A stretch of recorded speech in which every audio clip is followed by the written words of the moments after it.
کہ جو مسلمان ہو کر بہن سے کٹا ہوا ہو، بھائی سے کٹا ہوا ہو، بھانجے سے کٹا ہوا ہو، بھتیجے سے کٹا ہوا ہو، پڑوسی سے کٹا ہوا ہو، رشتہ داروں سے کٹا ہوا ہو، تمہارا جینا یہ مرنے سے بہتر ہے۔ تو فرمایا یہاں پر کانوا قلیلا من اللیل ما یہجعون وبالاسحار هم یستغفرون، کہ وہ رات بھر استغفار کرتے رہتے، دعائیں کرتے رہتے، اپنے گناہوں کی معافی مانگتے رہتے ہیں۔ اللہ کے نبی صلی اللہ علیہ وسلم نے فرمایا ما عبدناک حق عبادتک وما عرفناک حق معرفتک، اے اللہ جیسی تیری عبادت کرنا چاہیے تھا وہ عبادت کا حق میں نے ادا نہیں کیا، جیسے تجھے پہچاننا چاہیے تھا وہ پہچاننے کا حق میں نے ادا نہیں کیا۔ جب اللہ کے نبی معراج کے سفر پر جا کر اللہ کا دیدار کر سکتے ہیں تو ان سے زیادہ پہچاننے والا کون ہوگا؟ جو شخص ساتوں آسمانوں سے اوپر سدرۃ المنتہا سے اوپر جائے اور اللہ سے بات چیت کرے، جس کے سامنے موسیٰ کلیم اللہ رک جائے اور وہ بار بار انہیں بھیجے اور یہ بار بار اللہ سے بات کرے، بار بار اللہ کا دیدار کرے اور امت کی خاطر نمازیں کم کرائے۔ معرفت کہتے دیکھنے کو، معرفت کہتے پہچاننے کو۔ دو چیزیں معرفت میں ہوتی ہے، ایک کسی کا نام سن لیا، ہاں بھئی میں نے اسے کبھی دیکھا ہوگا، میں نے پہچان لیا، ایک مہینہ پہلے ملاقات ہوئی تھی، اب میں نے پہچان لیا، ٹھیک ہے میرے سمجھ میں آ گیا۔ ایک معرفت یہ ہوتی ہے کہ جسے ہمیشہ دیکھتا ہے، جسے ہمیشہ سنتا ہے۔ اللہ کے نبی نماز میں اللہ سے کبھی غافل نہ رہے، کبھی غافل نہ رہے، اللہ بھی دیکھتا رہا، اللہ کے نبی بھی دیکھتے رہے، اور جب معراج پر گئے تو تب بھی دیدار ہوا ہے، اور زندگی بھر اللہ کا دھیان بھٹکا نہیں ہے، اللہ سے دھیان بھٹکا نہیں ہے۔ جو شخص اتنا اللہ کو پہچاننے والا، اتنا اللہ کو دیکھنے والا، اتنا اللہ کو جاننے والا، اللہ کا تعارف کرانے والے اللہ کے نبی ہیں انسانوں کو، وہ جب یہ کہے کہ میں اللہ کو پہچانتا نہیں ہوں، میں نے پہچاننے کا حق ادا نہیں کیا، میں نے عبادت کا حق ادا نہیں کیا۔ حضرت ابراہیم علیہ السلام جب تعمیرات کر رہے ہیں تو جب کہہ رہے ہیں کہ اللہ میں نے پہچاننے کا حق ادا، عبادت کا حق ادا نہیں کیا۔ وَتُوبْ عَلَيْنَا إِنَّكَ أَنْتَ التَّوَّابُ الرَّحِيمُ، اے اللہ تو ہی تو توبہ معاف کرنے والا ہے، توبہ قبول کرنے والا ہے، رحم کرنے والا ہے۔ تجھ سے بڑھ کر رحم کرنے والا کون ہوگا؟ تجھ سے بڑھ کر توبہ قبول کرنے والا کون ہوگا؟ توبہ کا خالق اللہ ہے، توبہ کا مالک اللہ ہے، تو توبہ اللہ ہی قبول کرے گا اور کوئی قبول نہیں کرے گا۔ آپ تجربہ کر لیں، کوئی غلطی ہو جائے، آپ نے بھائی کا دل دکھا دیا، اب ساری زندگی آپ بھائی سے معافی مانگتے رہو، بھائی کہے گا میں نے معاف کر دیا بھائی، لیکن وہ دل سے نہیں بھولے گا، دل سے نہیں بھولے گا۔ دنیا والے بھولتے نہیں ہیں گناہوں کو، شرابی شراب چھوڑ دے، دنیا والے بار بار اسے کہتے تو شرابی تھا، اسے کہہ کر یاد دلاتے ہیں۔ سود خور اگر سود سے توبہ کر دے، اللہ تو ایک مرتبہ تانا نہ دے، دنیا والے بار بار تانا دے دے، پرانے دنوں کو نہیں بھولے ہیں۔ چوک پر تمہاری دکان تھی، آدھے شہر کو سود بانٹنے والے آدمی تو مجھے دین سکھاتا ہے، چوری کرنے والے آدمی تو مجھے دین سکھاتا ہے۔ جب ہمیں کوئی دین کی دعوت دیتا ہے تو ہم فوراً اس کی ذاتیات پر اٹیک کرتے ہیں، حملہ کرتے ہیں۔ پرانے دن بھول گئے جب سٹا اور مٹکا تم کھیلا کرتے تھے، آج بڑا تم نے داڑھی سجا لی، ٹوپی پہن لی اور دیندار بن گئے اور ہمیں دعوت دیتے پھرتے ہو، تمہارے پرانے دن تم بھول گئے۔ اِنَّكَ أَنْتَ التَّوَّابُ الرَّحِيمُ۔ اللہ کا شکر ہے کہ توبہ لوگوں کے ہاتھ میں نہیں ہے، کہ باپ کی توبہ دادا کے ہاتھ میں، بیٹے کی توبہ باپ کے ہاتھ میں، بیوی کی توبہ شوہر کے ہاتھ میں، شوہر کی توبہ بیوی کے ہاتھ میں۔ اگر ایسا ہوتا تو پھر جنت میں کوئی نہ جاتا، بیوی شوہر کو جانے ہی نہیں دیتی جنت میں، کیا خیال ہے؟ جانے دیتی؟ اور شوہر بیوی کو جانے ہی نہیں دیتا۔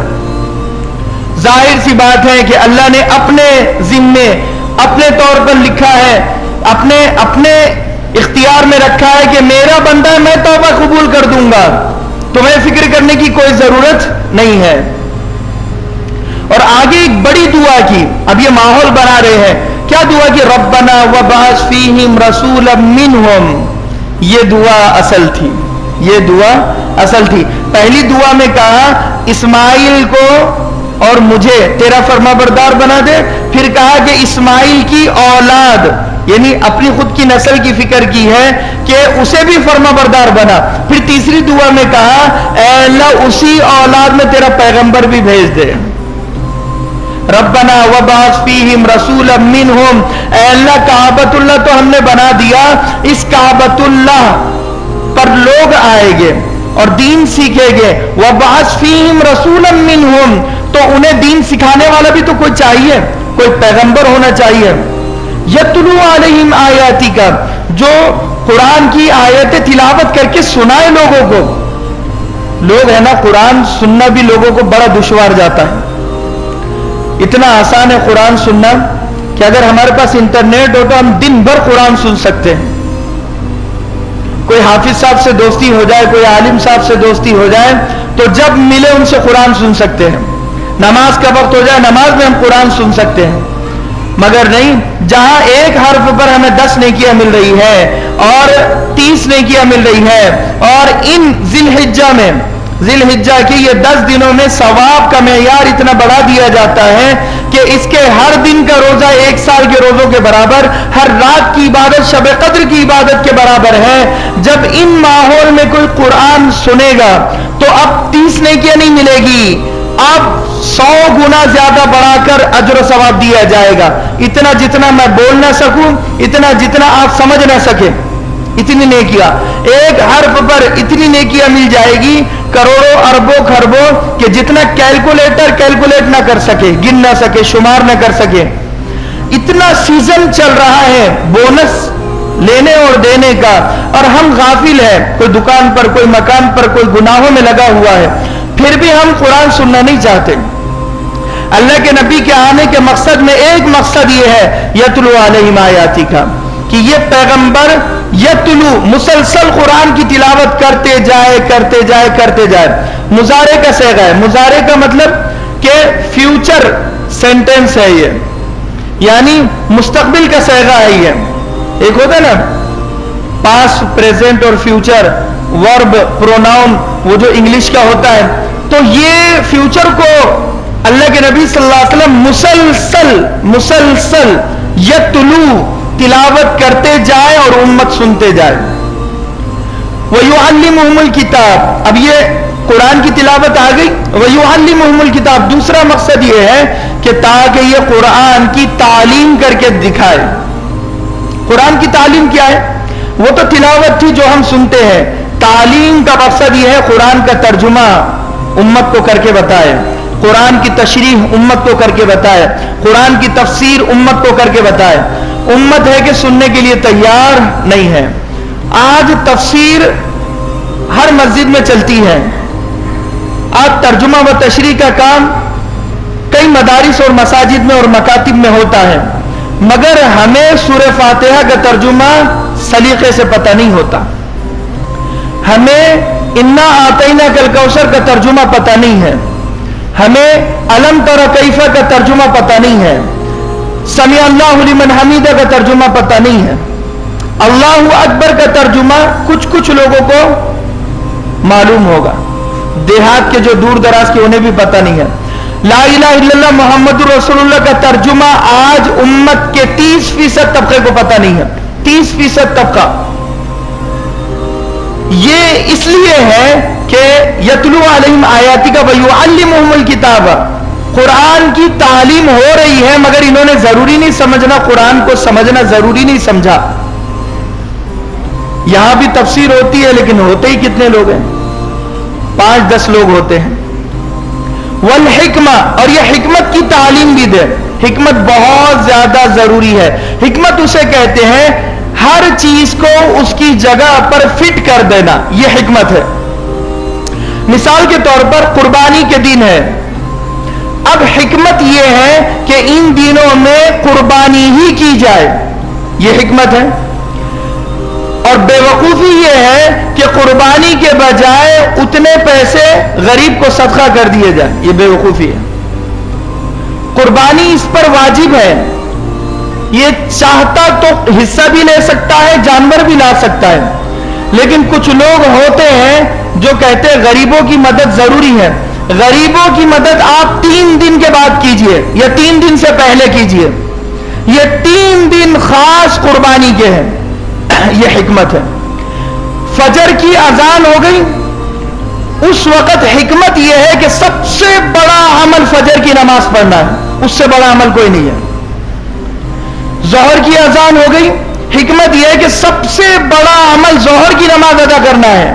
شیطان اگر یہ یاد دلائے کہ بھئی بیوی کو دواخانہ لے کر جانا ہے، بہن کو دواخانہ لے کر جانا ہے، اور بھائی کو کہیں سے کہیں لے کر جانا ہے، حقوق العباد بھی تو کچھ ہوتے ہیں، اسے یہ سکھائیے، پڑھائیے کہ پہلے فجر پھر بھائی، پہلے ظہر پھر بیوی.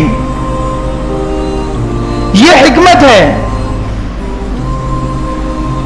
جہالت گناہ نہیں ہے، لیکن جہالت کو علم میں نہ بدلنا یہ گناہ ہے. مثال کے طور پر آپ کو معلوم نہیں ہے کہ یہ سگنل کی لال لائٹ اور ہری لائٹ کا کیا مطلب ہے، چلو کوئی بات نہیں، لیکن ہمیشہ نہیں معلوم رہنا یہ گناہ ہے، غلط ہے. معلوم کرو کہ یہ لال لائٹ کا مطلب کیا ہے، یہ ہری لائٹ کا مطلب کیا ہے. معلوم کرو کہ قربانی کی حکمت کیا ہے. معلوم کرو کہ صدقۃ الفطر کی حکمت کیا ہے. معلوم کرو کہ عید الاضحیٰ کا کنسپٹ اور فلسفہ کیا ہے. عید الاضحیٰ کہتے کسے ہیں معلوم کرو. فاسألوا اہل الذکر ان کنتم لا تعلمون. اگر پتہ نہیں ہو تو علماء سے پوچھو. علماء تو بھرے پڑے ہیں، ہر محلے میں ایک نہ ایک عالم ضرور ملے گا. یہ اللہ تبارک و تعالیٰ کا اعزاز اور انعام ہے مدارس اور مساجد اور مکاتب کے طفیل میں کہ اللہ تبارک و تعالیٰ نے امت کے بڑے طبقے کو سمجھداری دی، انہوں نے اپنے بچوں کو مدرسوں میں ڈالا. آج علماء اور حفاظ ہر محلے میں ایک ایک ملے گا، کم سے کم ایک سے زیادہ ملے گا. ورنہ وہ دن تھے کہ آج ہمارے بوڑھوں نے اپنے بچپن میں دیکھے ہوگے کہ اذان دینے کے لیے کوئی نہ ملتا تھا، نماز تو دور کی بات ہے. آج اذان دینے والے بھی بھرپور ہیں، نماز پڑھانے والے بھی بھرپور ہیں، بیان کرنے والے بھی بھرپور ہیں. تو فرمایا وَيُعَلِّمُهُمُ الْكِتَابَ وَالْحِكْمَةَ وَيُزَكِّيهِمْ. اب یہ چوتھا کام اللہ کے نبی کا کیا کیا ہے کہ دل میں جو کدورت اور نفرت اور حسد اور جلن اور کینہ کپٹ جو امت کے دلوں میں بھر گیا ہے، اس کو اللہ کے نبی کا یہ کام ہے کہ یہ نکالے، اور اللہ کے نبی کے وارثین کا کام بھی ہے کہ نکالے. العلماء ورثۃ الانبیاء. علماء نبیوں کے وارث ہے، ایک نبی کے وارث نہیں ہے. انبیاء جمع کا صیغہ ہے. حضرت آدم کے وارث بھی علماء، حضرت نوح علیہ السلام کے وارث بھی علماء، حضرت شیس علیہ السلام کے وارث بھی علماء، حضرت ابراہیم علیہ السلام کے وارث بھی علماء، حضرت اسماعیل صلاۃ والسلام کے وارث بھی علماء، حضرت محمد مصطفیٰ صلی اللہ علیہ وسلم کے وارث بھی علماء. 1,24,000 انبیاء کے وارث علماء. تو جو کام نبی کرتے تھے وہ کام علماء کریں گے. جیسا سلوک قوم نبی کے ساتھ کرتی تھی ویسا ہی سلوک لوگ علماء کے ساتھ کریں گے. قیامت کی نشانیوں میں سے نشانی ہے، سب سے زیادہ علماء کو ذلیل کیا جائے گا. دین سکھانے کا یہ نتیجہ اور یہ انعام انہیں ملے گا. جس امت کو دین سکھا رہے وہ امت انہیں ذلیل کرے گی. حفاظ کو یہ نتیجہ، جس امت کو پڑھ کر قرآن سنایا ہے تراویح میں نمازوں میں، وہی امت ان حفاظ کو ذلیل کرے گی. قیامت کی علامات، کیونکہ نبیوں کو بھی تو قوموں نے ایسے ہی سلوک کیا. تو یہ کام علماء کر رہے ہیں جو کام نبیوں نے کیا. تو اب علماء بھی تکلیف سہنے کے لیے تیار اور حفاظ بھی تکلیف سہنے کے لیے تیار. جس میں جتنا دم ہوگا وہ امت کی اتنی گالیوں کو سنے گا. وَيُعَلِّمُهُمُ الْكِتَابَ وَالْحِكْمَةَ وَيُزَكِّيهِمْ. لوگوں کے دلوں کو صاف کرے. آج ہمارے دلوں میں بہت میل کچیل ہے، اللہ معاف کرے. اس قدر میل کچیل ہے کہ ہم نمازیں 40 سالوں سے پڑھ رہے ہیں، 30 سالوں سے پڑھ رہے ہیں، روزے رکھ رہے ہیں، نمازیں پڑھ رہے ہیں، قرآن کی تلاوت کر رہے ہیں. ہم نے صرف نماز اور روزوں کو اسلام سمجھ لیا. میں بتا رہا ہوں کہ 5 شعبوں کا نام اسلام ہے: عقائد، عبادات، معاملات، معاشرت، اخلاق. ہم نمازیں اور روزے نمازیں پڑھ رہے ہیں، روزے رکھ رہے ہیں، تو ایک شعبے پر ہماری محنت ہے، لیکن معاشرت پر محنت کون کرے گا؟ اچھا باپ کون بنے گا؟ اچھا بھائی کون بنے گا؟ اچھی بیوی کون بنے گی؟ اچھی ساس کون بنے گی؟ اچھا پڑوسی کون بنے گا؟ اچھا مقتدی کون بنے گا؟